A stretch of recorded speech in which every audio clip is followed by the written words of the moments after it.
सत्य, ठळक व निर्भीड सक्षम न्यूज. जतसह परिसरातील बातम्या पाहण्यासाठी सक्षम न्यूजला सबस्क्राइब करा. याच्याबद्दल करून मी माझे वडील परशुराम सांगोलकर हे जिल्हा परिषदेला उभे आहेत. या पंचक्रोशीत त्यांचा इंट्रो द्यावा याची गरज मला वाटत नाही, पण वडील म्हणून मला ते कसे उमगले हे मी दोन शब्दात सांगते.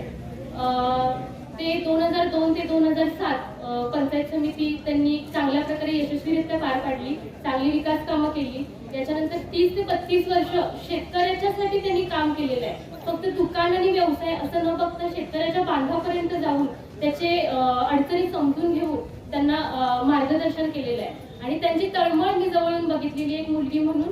आणि मला असं वाटतं की ही संधी समाजकारणाच्या माध्यमातून त्यांना द्यावी अशी माझी फार इच्छा आहे. यानंतर ते शिक्षणासाठी नेहमी आग्रही राहिले.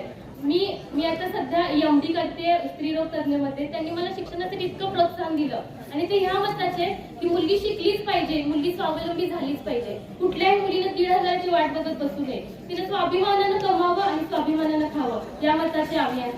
आणि या निमित्तानं आता 8 तारखेला माझ्या भावाचं लग्न आहे, 7 तारखेला निवडणूक आहे. पण आपलं नेतृत्व असं पाहिजे की चल लढवायचे ना लढवायचे, लग्न पण करू आणि जिल्हा परिषद पण निवडू, असं नेतृत्व आम्हाला पाहिजे. त्यामुळं असं नाही की कुणीतरी तुम्हाला सांगितलं, घराला गेले, आटपाडीला गेले, कुठतरी गेले, भीक मागून हे आणलं, तिकीट आणलं किंवा इथून तिकीट घेतलं, सगळ्यांना इथून गद्दारी केली, असं नेतृत्व नसून असं निर्भीड पाहिजे. एका ठिकाणी स्थिर राहणारं, चंचल नसणारं नेतृत्व आम्हाला पाहिजे. तर आपण परशुराम सांगोलकर साहेबराव शिंदे पंचायत समिती गटातून आहेत आणि सौ दीपाली सतीश चव्हाण त्यांना प्रचंड बहुमताने विजयी करा हात्या चिन्हावर, एवढीच विनंती करते. थँक्यू.